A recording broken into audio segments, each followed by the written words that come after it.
आज की short analysis में हम डिस्कस करेंगे आइडिया फॉर्ज टेक्नोलॉजी स्टॉक के ऊपर। दोस्तों ये स्टॉक अगर आप देखो तो फरवरी 2024 से करेक्शन के अंदर चल रहा है। मोटा मोटी देखो तो दोस्तों इसने 6 महीने यानी पूरा आधा साल करेक्शन में बिता दिया। और करेक्शन में भी दोस्तों इसने दोनों तरह का करेक्शन दिया है। इसने प्राइस वाइज करेक्शन भी दिया है और टाइम वाइज करेक्शन भी दिया है। स्टॉक ने पहले प्राइस वाइज करेक्शन दिया है जहाँ पर स्टॉक काफ़ी हद तक डाउन साइड करेक्ट हुआ है। उसके बाद स्टॉक ने टाइम वाइज करेक्शन दिया है जहाँ पर स्टॉक साइडवे गया, एक स्ट्रॉन्ग बेस बनाया और अल्टीमेटली स्ट्रॉन्ग ब्रेकआउट दिया है। और फिलहाल ये स्टॉक को देखो तो दोस्तों एक से एक मल्टीपल पॉजिटिव फैक्टर्स ब्रेकआउट हुए। ये स्टॉक के अंदर दोस्तों एक बहुत बड़ी strong downward sloping parallel channel थी, स्टॉक ने उसको ब्रेकआउट किया है। यहाँ पर करेक्शन कंप्लीट के कंफर्मेशन मिले हैं, पॉजिटिव क्लियर डाइवर्शन मिला है और एक बहुत बड़ी रिवर्सल चार्ट पैटर्न मिली है जिसके तहत ये स्टॉक अपसाइड में 28 से 30% रिटर्न देने के लिए रेडी है। लेकिन दोस्तों इसमें कोई भी मेरी बाय सेल होल्ड रिकमेंडेशन नहीं है, ये प्योरली एजुकेशन पर्पस से आप लोगों से शेयर कर रहा हूँ। फ्रेंड्स आप लोग देख सकते हो कि ये वो टॉप एरिया था जहाँ से करेक्शन का आगाज़ हुआ था और यहाँ से कुछ ऐसी downward sloping parallel channel stock के अंदर बनी। और जब तक ये डाउनवर्ड स्लोपिंग पैरेलल चैनल रही स्टॉक के अंदर, प्राइस वाइज करेक्शन कंटिन्यू रहा और इसके अंदर back to back lower lows भी हिट हुए। दोस्तों अगर आप देखो तो पहला लोअर लोज यहाँ पर हिट हुआ, सेकंड लोअर लोज यहाँ पर हिट हुआ, थर्ड लोअर लोज यहाँ पर हिट हुआ और फोर्थ लोअर लोज यहाँ हिट हुआ। और जैसे ही दोस्तों ये downward sloping parallel channel upside में ब्रेकआउट हुई, इसने मल्टीपल हायर हाइज को एक साथ ब्रेक करके उसके above high volume sustain closing देकर कंफर्म कर दिया करेक्शन इज़ कंप्लीटेड। यहाँ पर दो बड़ी चीज़ एक साथ हमें मिली दोस्तों। पहला तो उसने डाउनवर्ड स्लोपिंग पैरेलल चैनल को अपसाइड में ब्रेक करी जो पिछले 6 महीने से एक बहुत बड़ा रेजिस्टेंस का काम कर रही थी और स्टॉक को डाउन साइड गिरा रही थी कंटिन्यू, वो अल्टीमेटली रुक गई ये चैनल अपसाइड में ब्रेकआउट होने की वजह से। और सेकेंडली दोस्तों इसके अंदर जो back to back lower lows hit होने की जो चेन बनी हुई थी वो टूटी और उसके अगेंस्ट में उसने फर्स्ट हायर हाइज रजिस्टर्ड किया जो हमें कंफर्म करता है कि स्टॉक के अंदर करेक्शन कंप्लीटेड, यहाँ पर बॉटम लग गई है टेम्प्रेरी।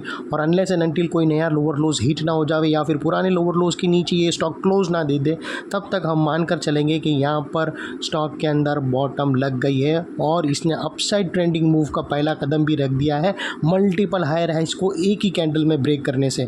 और सेकेंडली दोस्तों देख लेते हैं डाइवर्शन का पार्ट। तो दोस्तों यहाँ पर क्लियर कट पॉजिटिव डाइवर्शन मिला है। दोस्तों अगर मैं आप लोगों को RSI डालकर दिखाऊँ या फिर MACD डालकर दिखाऊँ तो यहाँ पर दोस्तों क्लियर कट हमें पॉजिटिव डाइवर्शन मिलता है। दोस्तों अगर आप प्राइस एक्शन के ऑसिलेशन को कंपेयर करो, प्राइस एक्शन के जो लोअर लो स्विंग है उसको कंपेयर करो RSI के लोअर लो स्विंग से या फिर MACD के लोअर लोज MACD के ऑसिलेशन पे, तो यहाँ पर क्लियर कट पॉजिटिव डाइवर्शन मिलेगा। दोस्तों आप लोग देख सकते हो कि ये जो प्राइस एक्शन के लोअर लोज है वो यहाँ से डाउन साइड में टिल्ट हो रहे हैं और वही दोस्तों अगर आप RSI के और MACD की भी डालकर देखोगे तो वो अप साइड में टिल्ट हुआ है और यहाँ से हमें ब्रेकआउट मिला है। और दोस्तों positive diversion, positive clear diversion positive hidden diversion से भी ज़्यादा स्ट्रॉन्ग होता है, क्योंकि दोस्तों बहुत सारे ट्रेडर्स ऐसे होते हैं प्रोफेशनल ट्रेडर जो सिर्फ और सिर्फ पॉजिटिव डाइवर्शन आने पे अटैक करते हैं स्टॉक पर। और सेकेंडली दोस्तों इलियट वेव जब उसकी स्टडीज़ होती है, जब इलियट वेव का करेक्शन जब शिफ्ट होता है इम्पल्स के अंदर, तो उसके अंदर दोस्तों जो पहली पहचान निकालते हैं प्रोफेशनल वो डाइवर्शन निकालते हैं दोस्तों, और उसमें भी पॉजिटिव डाइवर्शन। तो उन लोग का एंटर होना स्पेसिफिक प्रोफेशनल खाली क्लियर जो एक ग्रुप रहता है जो सिर्फ पॉजिटिव डाइवर्शन को खेलता है, उन लोग भी एंटर करेंगे। इलियट वेव वाले की एंट्री और शॉर्ट कवरिंग ये सब मिलाकर स्टॉक के अंदर एक ज़बरदस्त अपसाइड मोमेंटम पंप कर सकती है। लेकिन फिर भी दोस्तों उसके बावजूद भी स्टॉक के अंदर स्टॉप लॉस हिट होते हैं, उसके वजह से हम रिस्क टू रिवॉर्ड रेशियो बिल्कुल भी नहीं भूलेंगे। और सेकेंडली दोस्तों बात कर लेते हैं चार्ट पैटर्न की। तो दोस्तों यहाँ पर बेहतरीन रिवर्सल चार्ट पैटर्न मिली है। दोस्तों अगर मैं आप लोगों को बता दूँ, पहले मैं आप लोगों को ड्राइंग ही करके बताता हूँ तो आपको उसमें और भी ज़्यादा क्लियर हो जाएगा। दोस्तों अगर मैं आप लोगों को बता दूँ तो यहाँ पर हमें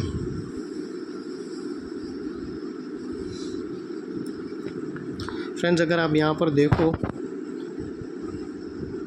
तो यहाँ पर क्लियर कट हमें दोस्तों cup and handle pattern breakout होते हुए मिलती है।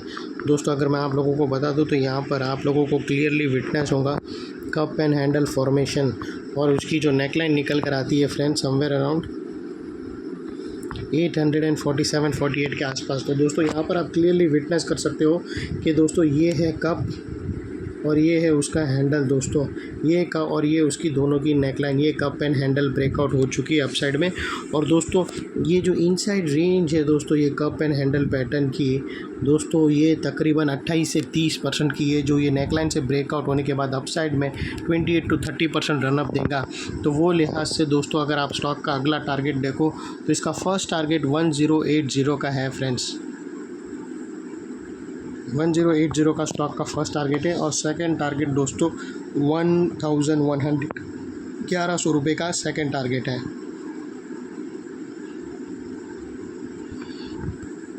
तो दोस्तों एक और चीज़ दोस्तों देखो, इन्वर्टेड हेड एंड शोल्डर या फिर कप एंड हैंडल का अगर ये ऐसे स्ट्रक्चर है जहाँ पर स्टॉप लॉस फिक्स्ड होता है दोस्तों। अगर इन्वर्टेड हेड एंड शोल्डर रहता है तो राइट शोल्डर का लो रहता है, वहाँ पर ही स्टॉप लॉस रहता है। और कप एंड हैंडल के अंदर भी अगर आपको ब्रेकआउट मिला तो हैंडल का जो लोअर स्विंग होता है वो ही स्टॉप लॉस होता है। तो यहाँ पर स्टॉप लॉस एकदम फिक्स होते हैं दोस्तों। कोई ब्रेकआउट्स के अंदर दोस्तों स्टॉप लॉस एकदम स्ट्रिक्ट होते हैं, बाकी मोस्टली अगर आप देखो तो आप अपने ETR की हेल्प ले सकते हो या फिर ब्रेकआउट कैंडल का लो या फिर लोअर स्विंग के आसपास रख सकते हो। लेकिन ऐसे स्ट्रक्चर पे एक कप एंड हैंडल और एक इन्वर्टेड हेड एंड शोल्डर के अंदर स्टॉप लॉस फिक्स्ड है। तो दोस्तों यहाँ पर जो स्टॉप लॉस आएगा, ये जो कप का जो हैंडल है उसके पास लो के नीचे क्लोजिंग बेसिस पे तुम्हारा स्टॉप लॉस होना चाहिए अपने एडवाइज़र को पूछकर। और वो लिहाज से यहाँ से भी अगर आप रिस्क टू रिवॉर्ड रेशियो देखो तो दोस्तों ज़बरदस्त फेवरेबल है फ्रेंड्स।